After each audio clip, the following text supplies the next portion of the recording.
मम ज्ञानतिमिरान्धस्य ज्ञानाञ्जनशलाकया चक्षुरुन्मिलितं येन तस्मै श्रीगुरवे नमः। श्रीचैतन्यमनोभीष्टं स्थापितं येन भूतले कदा मह्यं ददाति स्वपदान्तिकम्। जय श्री कृष्ण चैतन्य प्रभु नित्यानंद श्री अद्वैत गदाधर श्रीवासादि गौरभक्तवृंद। हरे कृष्णा कृष्णा कृष्णा हरे हरे हरे राम राम राम हरे हरे।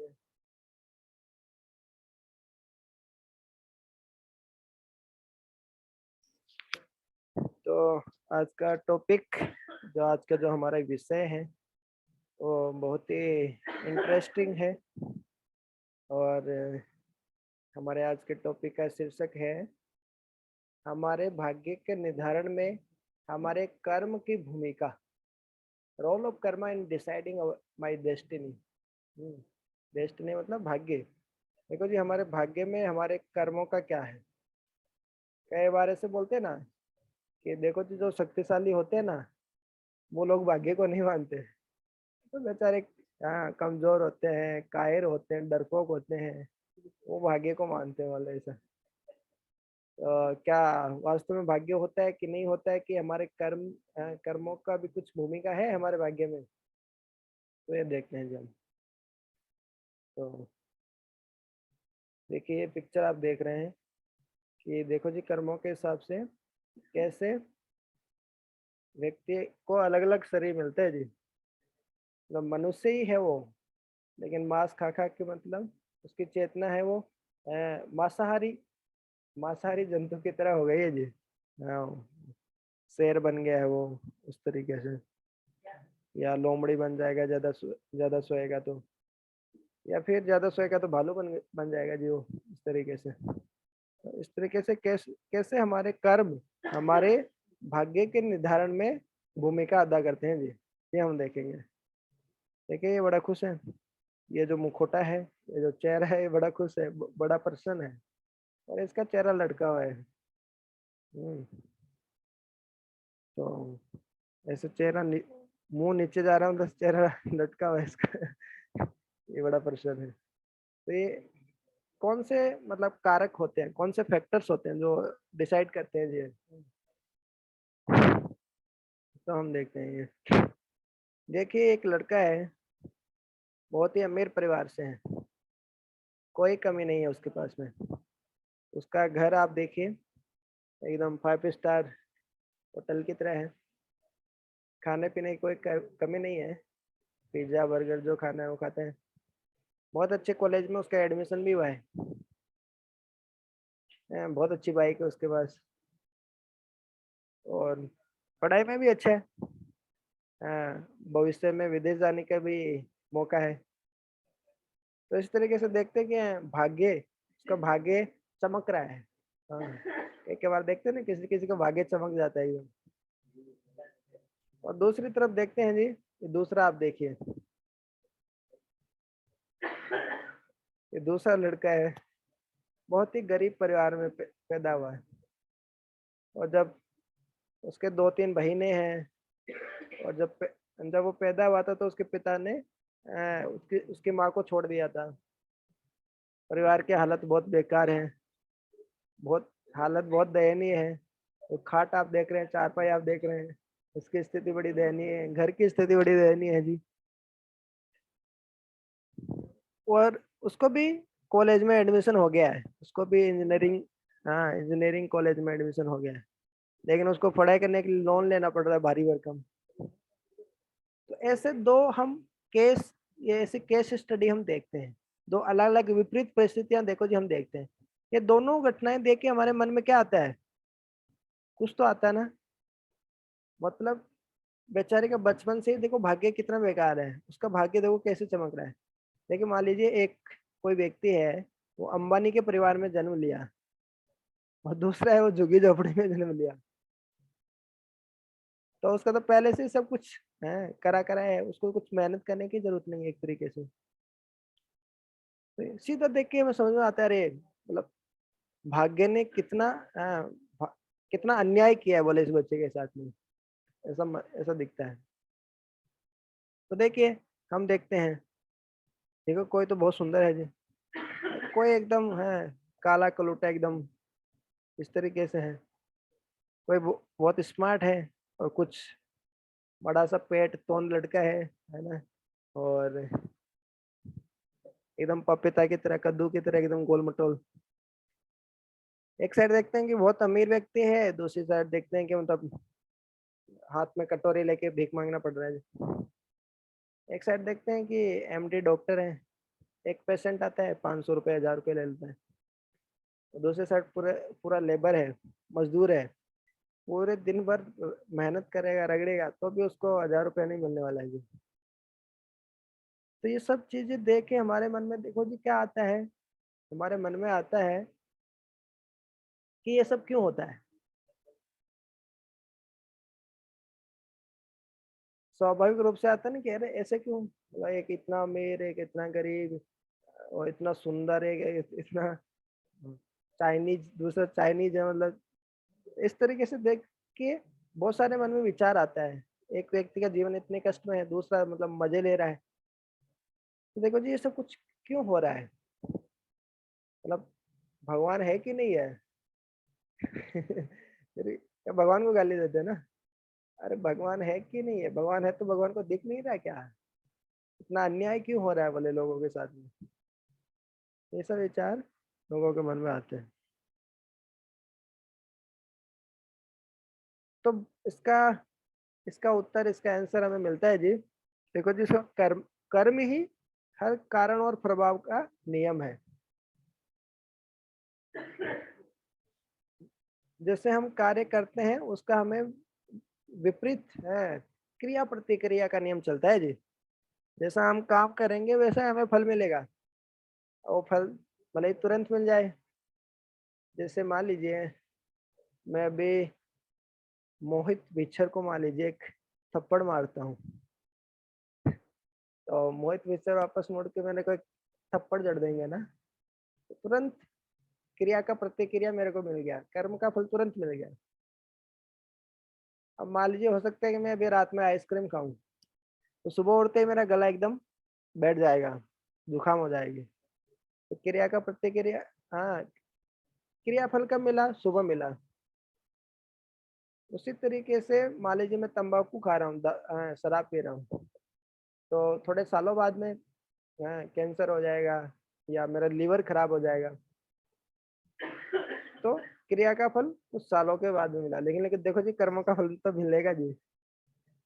और कर्मों का फल जब बाद में मिलता है, कई बार दूसरे जन्म में मिलता है, तो लगता है अरे मैं तो कुछ गलत किया ही नहीं, मेरे साथ ऐसा क्यों हो गया है, ये भगवान भगवान कुछ नहीं होते हैं, हमारे साथ ऐसा गलत हो गया जी। ऐसे ऐसे फिर लोग भगवान को कोसते हैं। तो देखिए यही है कर्मों का नियम।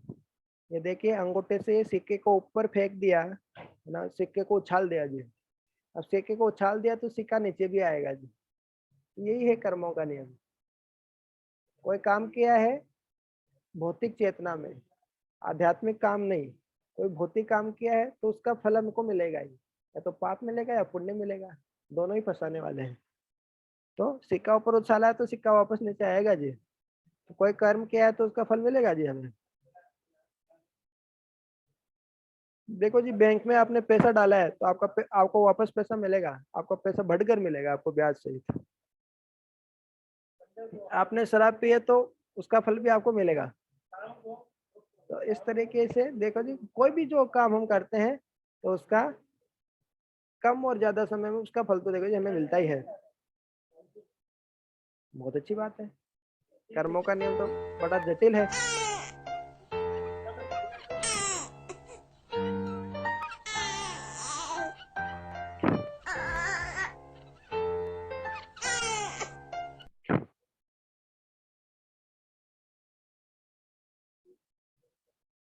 तो अभी आपको एक वीडियो दिखा,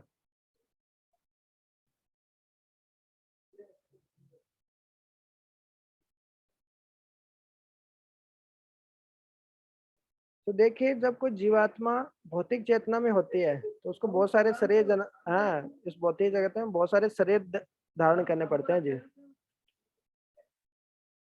तो अपने अपने कर्मों के हिसाब से बहुत सारे शरीर हैं, 84 लाख योनियां हैं जो हम जानते ही हैं।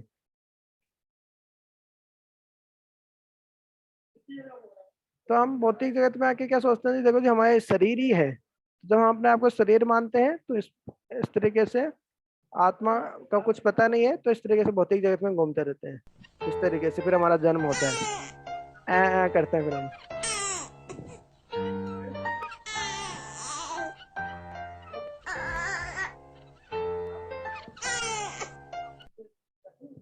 तो देखिए, दो, एक होता है भौतिक भौतिक शक्ति, एक होती है आध्यात्मिक शक्ति, अंतरंगा शक्ति और बहिरंगा शक्ति जी।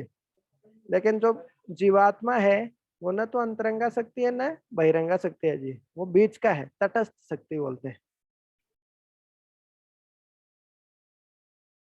देखिए तीन चीज है, डिस्कवर अंडरस्टैंड और एप्लीकेशन। ये हमारी गतिविधि है, एक्टिविटी करनी है। हमें पहले पता करो कि हम दुनिया में इतने सारे अलग अलग डिफरेंस अंतर हमें क्यों देखने को मिलते हैं, और इतने सारे जो डिफरेंसेस हैं, इतने सारे जो अंतर हैं, अलग अलग जो चीजें देख रहे हैं, उसका कारण क्या है जी। फिर क्या समझना है, डिस्कवर अंडरस्टैंड, और फिर तो करना क्या है। देखिए किसी का चेहरा ऐसा है ओवल के जैसा, किसी का लंबा चेहरा होता है, किसी का गोल चेहरा होता है, किसका स्क्वायर के आकार का ऐसे चौकोर वर्गाकार चेहरा होता है, किसी का दिल के आकार का चेहरा होता है, किसी का डायमंड हीरे के जैसा चेहरा होता है। तो इतना अलग अलग चेहरा कैसे आ जाता है, हैं? तो उसमें कर्मों की क्या भूमिका है। तो देखो जी हम देखते हैं, ये जो आप फोटो देख रहे हैं यहाँ पे, पहले वाले फोटो में आप देख रहे हैं भगवान श्री कृष्ण को, ये आध्यात्मिक जगत का है।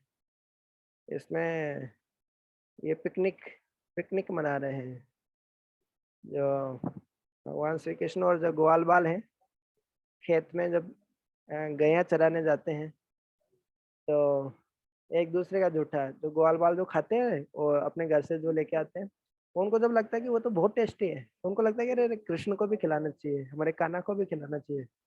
तो फिर उसको जूठा करके आधा कृष्ण को खिला देते थे। दूसरी तरफ देखो किस तरीके से मोर है, मयूरों के साथ नृत्य कर रहे हैं, कीर्तन कर रहे हैं जी। तो ये है जी, देखो जी आध्यात्मिक जगत। और दूसरी साइड जो हम देख रहे हैं ये फोटो, देखिए कितने सारे जीवात्मा है, जिराफ है, हाथी है, शेर है, बंदर है, लंगूर है, इंसान है।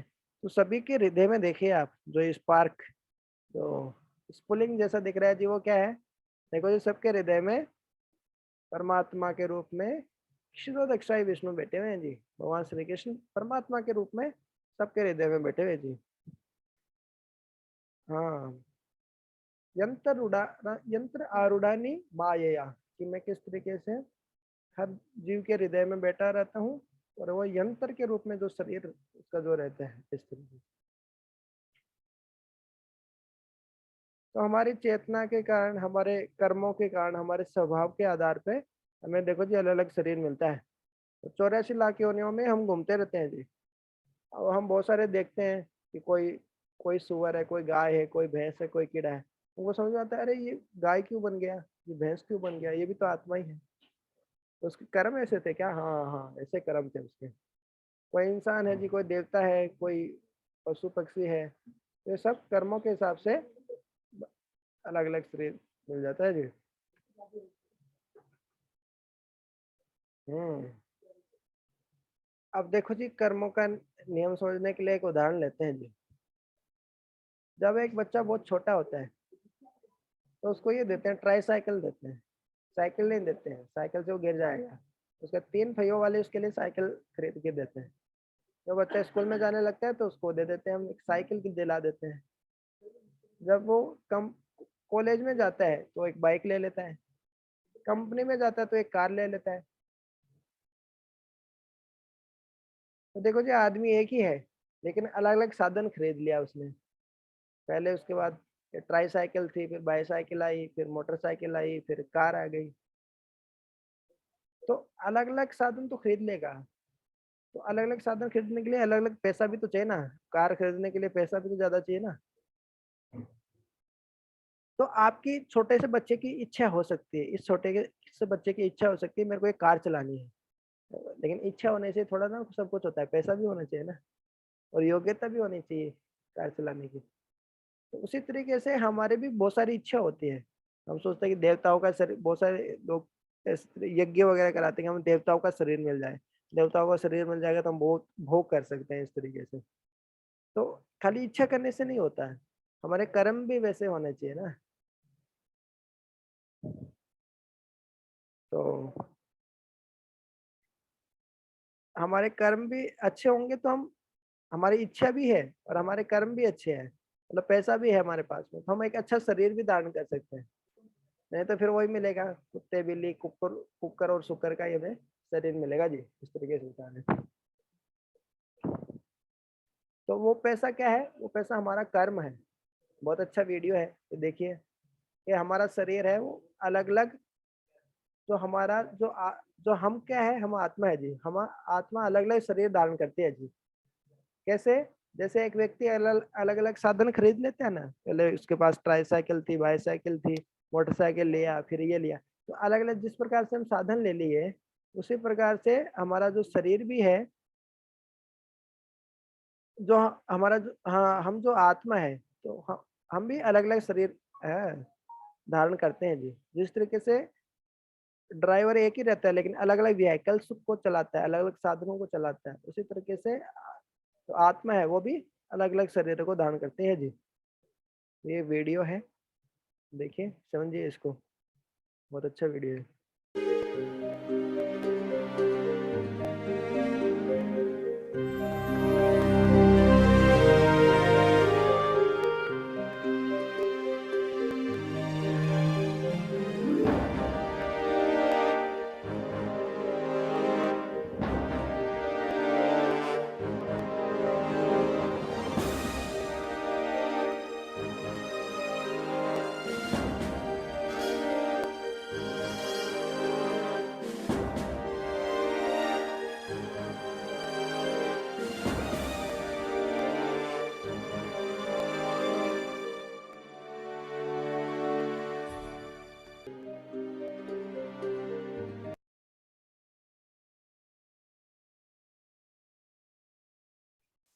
एक बार दोबारा से देखिए, यह मतलब कोई कल्पना नहीं है, हम भी ऐसे शरीर बदले होंगे, हो सकता है।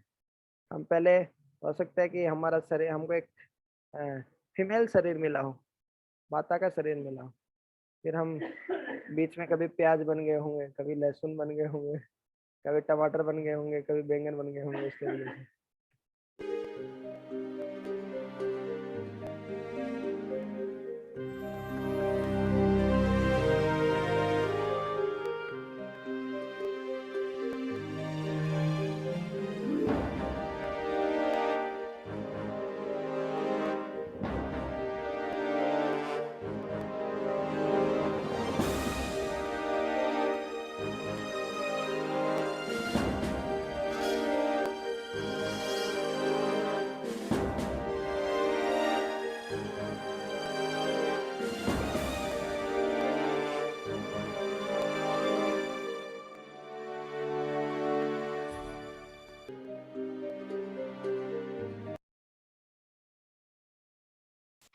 तो देखो जी, अपने अपने कर्मों के हिसाब से, जिस व्यक्ति के पास में जितना ज्यादा रुपया होता है ना, वो उतनी अच्छी गाड़ी ले लेता है।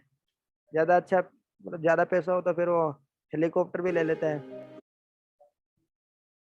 हाँ हवाई जहाज भी ले लेते हैं, अपना खुद का पर्सनल है ना, प्राइवेट जेट रखते हैं बड़े बड़े लोग।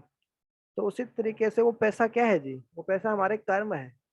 हमारे कर्मों के हिसाब से हम अलग अलग शरीर धारण करते हैं जी, जैसे इस वीडियो में देखा ना हमने, मेरा शरीर बहुत अच्छा है, हट्टा कट्टा शरीर है, बड़ा हष्ट पुष्ट आदमी है जी, स्वस्थ बुद्धिमान है, बहुत ही अमीर परिवार में पैदा हुआ है, सारी परिस्थितियां अच्छे हैं, शिक्षा के बहुत सारे अवसर हैं। इसका मतलब क्या है? हैं? शुचिनाम श्रीमताम गेहे योगो भ्रष्ट अभिजायते। शुचिनाम श्रीमताम गेहे योगो भ्रष्टो अभिजायते। जो बड़े बड़े योगी थे, मुनि थे, योग कर रहे थे, ध्यान योग कर रहे थे, प्राणायाम कर रहे थे, यम नियम आसन प्राणायाम प्रत्याहार धारणा, जब उनका पतन होता है ना, कभी गरीब परिवार में नहीं जाते वो, कोई माला कर रहा है, भगवान का भक्त है, उसका पतन होता है ना, भक्ति पूरी नहीं कर पाता या ढंग से भक्ति नहीं करता, तो क्या होता है, तो वो क्या करता है, कहाँ जाता है वो, गरीब परिवार में जन्म नहीं होता उसका, ऐसे बहुत अच्छे परिवार में जन्म होता है, सारी सुख सुविधाएं उसके पास में रहती है, इस तरीके से।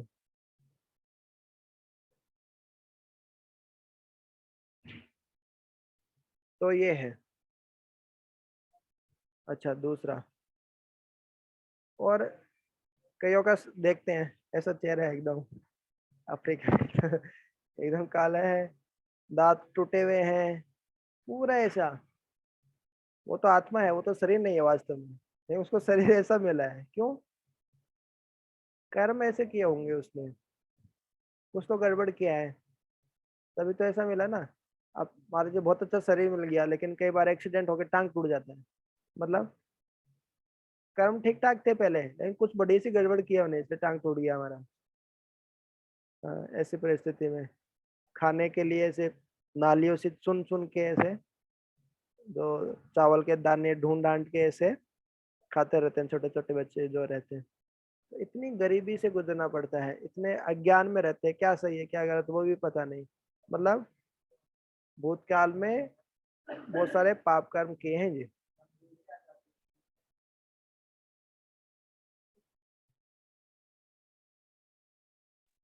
देखो, ये एक बहुत अच्छी कहानी है, उसके बाद में हम खत्म करते हैं। एक बहुत अच्छी कहानी आती है, वो इसी इसी जो सत्य है उसको बताती है, कि एक बार क्या होता है, एक मिल का मालिक रहता है, एक व्यक्ति रहता है, एक सेठ रहता है, उसकी बहुत बड़ी मिल रहती है, फैक्ट्री रहती है उसकी, उसके चार बेटे रहते हैं। ये देखिए, ये जो फैक्ट्री है, मिल है, उसका मालिक है, ये उसके चार बेटे हैं, और पूरी जिंदगी भर उसने क्या किया, हाँ नशा किया, बढ़िया दारू पी, शराब शराब पी, इसी तरीके से अपना पूरा जिंदगी बिताया उसने। अब जब उसकी मौत आने वाली थी, उस व्यक्ति की मौत आने वाली थी, जो ये व्यक्ति आप देख रहे हैं, तो उसके पास में चारों बेटे आ गए। आएंगे कि नहीं आएंगे, ऐसे थोड़े फैक्ट्री में बैठे रहेंगे या कुछ बाहर के कुछ करते रहेंगे, पता है कि पिताजी पिताजी की मौत आने वाली है, तो बेटा को क्या करना चाहिए, पास में आना चाहिए, नहीं कम से कम आखिरी वक्त तो कम से कम पास में आए। तो जैसे ही चारों बेटे पास में आ गए, तो वो जोर से चिल्लाया, अरे तुम सबके सब यहाँ आ गए, बेवकूफ हो क्या, फैक्ट्री में कौन है, कोई नहीं है वहां पे, बोले जाओ वहां पे, और फैक्ट्री का बोले, कल कारखाने का उसका मिल का बोले देख रेख करो उसकी, नहीं तो कोई वहां पे आएगा सारा पैसा लूट के ले जाएगा, तो ऐसे बोलते बोलते ही वो मर गया। तब वो अगले जीवन में क्या बनेगा, क्या संभावना है अगले जीवन में, देखो उस फैक्ट्री का, अपनी जो कंपनी है, अपनी मिल है, उसका चिंतन करते करते मरा, उसका चिंतन, उसका जो चेतना है, उसका मन है, उस फैक्ट्री में लगा हुआ है, तो अगला शरीर उसको कहाँ मिलेगा, मतलब उस फैक्ट्री के आसपास मिलेगा, क्योंकि उसकी इच्छा है ना, उसकी डिजायर है ऐसी, और उसके कर्म अच्छे नहीं है, पूरी जिंदगी भर उसने नशा किया है, शराब पी है, मांस खाया है, इस तरीके से, तो क्या होगा, उस फैक्ट्री में वो बनेगा, आएगा दोबारा से, लेकिन इंसान का शरीर मिलके नहीं आएगा फैक्ट्री में, उसको एक बेकार शरीर मिलेगा, जैसे मान लीजिए चूहा बन के आ गया, तो उसी फैक्ट्री में रहेगा वो चूहा क्योंकि इस फैक्ट्री से आ सकती थी, लेकिन आया कैसे, चूहा, और वही जो चार बेटे हैं, वही उस चूहे को पकड़ के मार देंगे उसको, उसको रगड़ देंगे चूहे को, बिल्ली आएगी चूहे को खा जाएगी, इसी तरीके से कुछ ना कुछ उसको निपटा देंगे ऐसे ही, तो ये है, तो क्या फायदा बाजी ऐसा जीवन जीने का। दूसरी तरफ यदि वो भगवान की थोड़ा बहुत भक्ति करता, पैसे का थोड़ा सदुपयोग कर लेता, तो हो सकता है कि उसको उच्च योनि में जन्म मिल जाता है।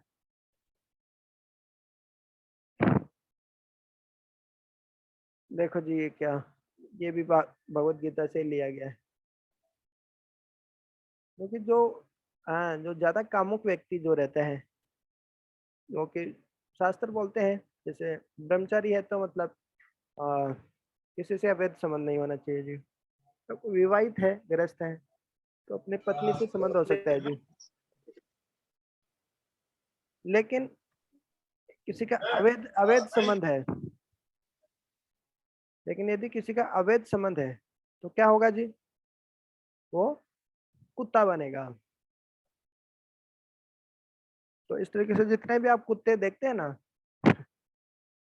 अपने घर के आसपास जो कुत्ते देख रहे हैं, मतलब उनके जो इंद्रियां हैं वो नियंत्रण में नहीं थी, काम वेग नियंत्रण में नहीं था। इस कारण वो देखो जी कुत्ते बन गए। तो ज्यादातर जितने कुत्ते बनते हैं मतलब वो अवैध संबंध बनाए पिछले जन्म में। और भी कारण हो सकते हैं, लेकिन एक कारण ये भी है। दूसरा सुअर,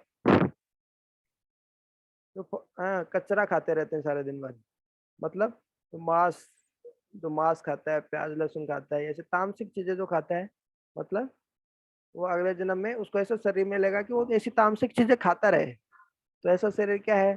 सुअर बहुत बढ़िया है उसके लिए। सुअर बनेगा तो बहुत ऐसी चीजें खाते रहो, उसको ऐसी ही चीज खाएगा, मल मूत्र उसे में बहुत अच्छा लगेगा, वाह वाह, एकदम क्या फ्रेश, ताजा ताजा है, इस तरीके से। उसको आप हलवा बना के देंगे तो वो नहीं बोलेगा। तो सुअर बोलेगा क्या है ये, हलवा क्या है? नहीं नहीं, हलवा नहीं चाहिए जी हमें, हमें तो वही चाहिए। तो इस तरीके से, तो इस तरीके से जो हमारी गंदी इच्छाएं जो रहती है, नेक्स्ट डिजायर्स, उसको हम संतुष्ट करने के लिए हमको अलग अलग शरीर मिलता रहता है, और हम उसको संतुष्ट करने का प्रयास करते हैं, लेकिन वो इच्छा कभी संतुष्ट होती नहीं है हमारी।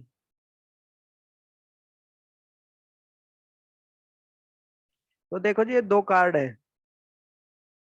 बैंक में देखेंगे तो दो कार्ड रहते हैं ये, एक है क्रेडिट कार्ड, एक होता है डेबिट कार्ड। तो हमारा एटीएम है वो क्या होता है, क्रेडिट होता है कि डेबिट होता है? एक से बैंक में पैसा आ रहा है, क्रेडिट मतलब आना पैसा, डेबिट मतलब जाना, पैसा निकलवा लेते हैं। और एटीएम मतलब डेबिट, से पैसा निकलवा ले रहे हैं जी हम। तो जो हमारे कर्म भी ऐसे ही हैं, अच्छे कर्म कर रहे हैं मतलब पैसा आ रहा है हमारे अकाउंट में, बेकार कर्म कर रहे हैं मतलब पैसा हमारे जा रहा है, इस तरीके से।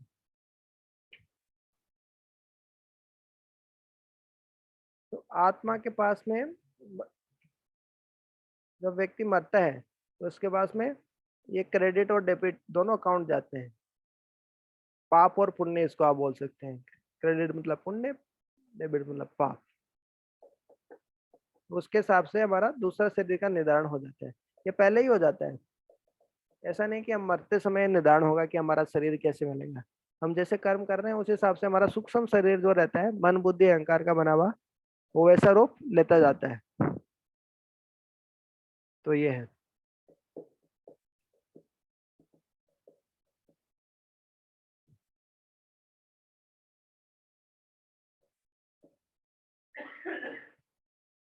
अच्छा, एक टॉपिक और अपन देख लेते हैं इसमें।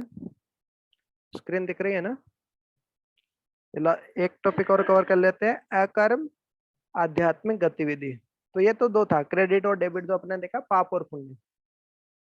ये तीसरा है अकर्म। अकर्म मतलब भक्ति।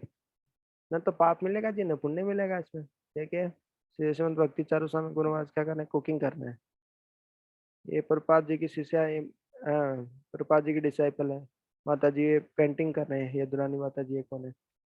हाँ, गौरांग प्रभु है, क्लास दे रहे हैं। तो ये सब क्या है, अकर्म में आएगा, भक्ति में आएगा जी। जैसे भगवान के हरे कृष्ण का जप करना, नव विधा भक्ति जो है, अर्चना वंदनम दास्यम साख्यम आत्म निवेदनम। तो इस तरीके से स्मरणम पाद सेवनम, ये जो नौ नवदा भक्ति है जब हम करते हैं, भगवान के लिए करते हैं, तो उसका ना तो पाप मिलता है जी, ना पुण्य मिलता है, सीधा भगवान के धाम जाते हैं, दोनों कर जाते हैं जी हमारे। तो भौतिक काम तो हम करते ही हैं, लेकिन भौतिक काम यदि हम भगवान को केंद्र में रखे करते हैं, जैसे खाना तो खाता ही है, भगवान को भोग लगा के खा लिया, तो हाँ, तो कर्मों के फल से ही मुक्त हो जाएंगे जी हम। तो इस तरीके से अकर्म जो हम करते हैं वो जन्म मृत्यु के चक्कर से हमें मुक्त करता है। और मरने के बाद देखो जी, जो भौतिक ब्रह्मांड है उसको छेद के हम, उसको पार करके हम गोलोक वृंदावन चले जाते हैं। जैसे देखिए, एक भक्त है, ये सीधा प्रस्थान कर रहे हैं गोलोक वृंदावन की तरफ, क्योंकि उन्होंने ऐसे भक्ति की, भगवान के प्रति प्रेम विकसित किया जी जिंदगी भर ऐसा।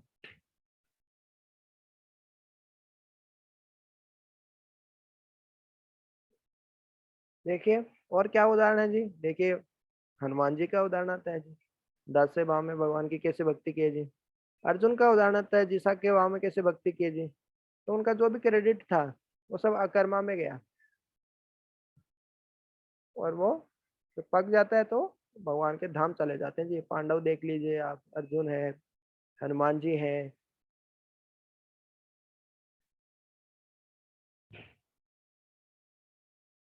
अभी चौथा देखते हैं जी हम, चौथा है पुण्य कर्म और आध्यात्मिक कर्म एक नहीं होते। बहुत सारे लोगों से आप पूछेंगे ना, अरे बोले हाँ हाँ पुण्य काम करना चाहिए, थोड़ा गरीबों को दान दे दो, हॉस्पिटल खुलवाने में मदद कर दो, बस इस तरीके से करने से बोले हो जाएगा।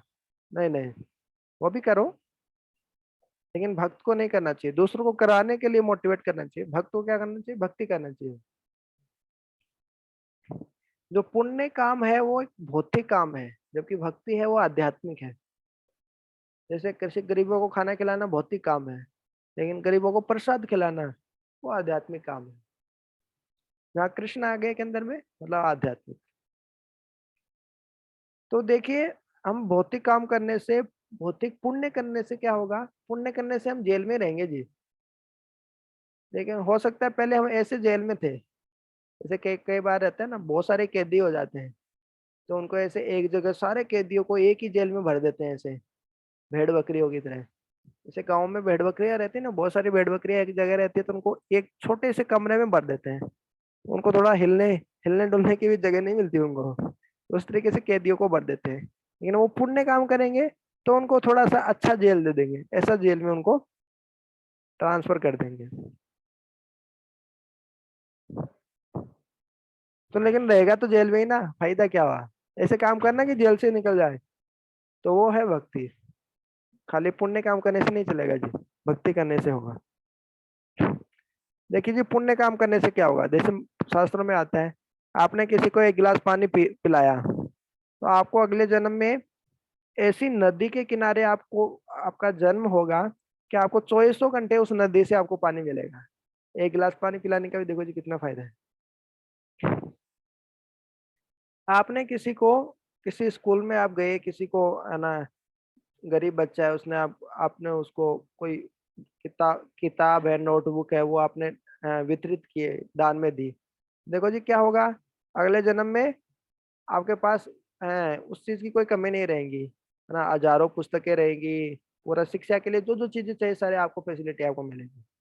ये शास्त्र बोल रहे हैं। तीसरा है, कोई गरीब बच्चों को देखे कपड़े बांटता है, तो वो हो सकता है कि अगले जन्म में जो कपड़ों की जो दुकान, मिल जो रहती है, फैक्ट्री जो रहती है, उसका मालिक बन जाएंगे आप। इस तरीके से भौतिक काम करने से आपको कई गुना दूसरे जन्म में फायदा मिलेगा। लेकिन रहोगे तो जेल में ही, भौतिक जगत में रहोगे, फायदा क्या होगा।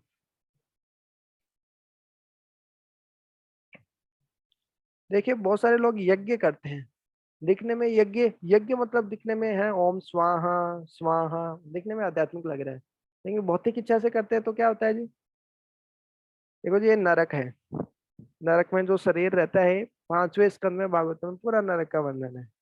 ऐसे यातना शरीर मिलता है, उसको पूरा आग में डालो, आग में डालो उसको, है ना, कढ़ाई में उसको तेल कढ़ाई में उसको पूरा फ्राई कर लो आप, है ना, वो शरीर कुछ बिगड़ता नहीं, उस शरीर का कष्ट पूरा होता है, जितना अपने को होता है उतना उस शरीर से कष्ट होता है, उस शरीर का कुछ बिगड़ता नहीं है।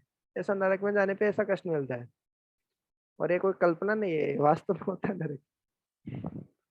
तो इस तरह का शरीर मिलता है। और दूसरी तरफ जो स्वर्ग है, स्वर्ग का आप वर्णन सुनेंगे तो आपको भी आध्यात्मिक जगत जाने की इच्छा नहीं होगी, आपको स्वर्ग जाने की इच्छा होगी। इतनी सुख सुविधा है वहां पे, भोग करने का, भोग करने की सुविधाएं हैं। तो शास्त्र में बताया कि जो यज्ञ करते हैं, यदि वो भी भौतिक इच्छा से करें या स्वर्ग जाने की इच्छा से करें तो वो स्वर्ग जा सकते हैं।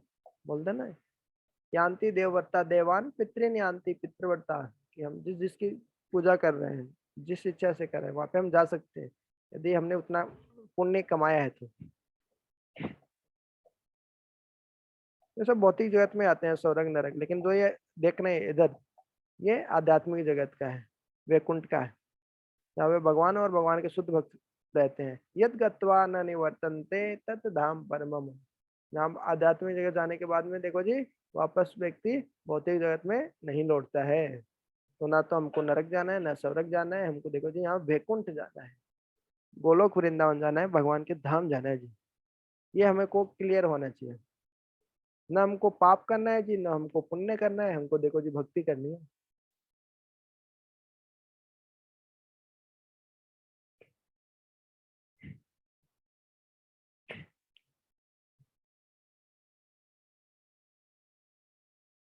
देखिए, आप बहुत सारे लोगों को देखते हैं ना, जो भ्रूण हत्या हमको बोलते हैं, जिसको बोलते हैं। तो जैसे मान लीजिए आपने किसी गाय को मार दिया, जैसे आजकल तो जो कत्ल खाने जो रहते हैं उसमें बहुत सारी गायों को एक साथ ही मार देते हैं। हजारों हजारों गायों को एक साथ मशीन से काटा जाता है ऐसे। आपने किसी गाय को काटा इस तरीके से, तो अगले जन्म में हो सकता है आप भी जब ऐसे छोटे से बच्चे का जन्म लोगे, आपको भ्रूण भ्रूण के रूप में छोटा सा शरीर भी पूरा पका नहीं है, आपको वहीं पे मार दिया जाएगा। यदि आपने किसी चींटी को मारा है, जैसे बचपन में चींटी को मारने में बहुत मजा आता था ना, चींटियों में वो कांटा चुबा देते हैं, उसके लिए घड़ी बना देते हैं उसकी, तो उसको उसको ऐसे करने से हमको क्या मिलेगा अगले जन्म में? हाँ, हमारा घुटना चला जाएगा, या हमें उतना ही दर्द होगा जितना हमको हमने चींटी को दिया है। तो इसी तरीके से पाप और पुण्य का फल हमको मिलता है, थोड़े समय बाद में मिलता है, तो हमको उसको समझ में नहीं आता है। इसलिए बोलते हैं as you sow shall you reap. हाँ, जैसा कर्म करोगे वैसा फल देखो जी आपको मिलेगा। बोया पेड़ बबूल का तो आम कहाँ आते हो। अब बबूल का पेड़ करोगे, पाप करोगे तो आपको पाप कर मिलेगा ही। इस तरीके से, तो इस तरीके से ये कर्म अकर्म और कर्म अकर्म और विकर्म, पाप पुण्य और भक्ति का खेल है जी। इसके आगे हम कल देखेंगे।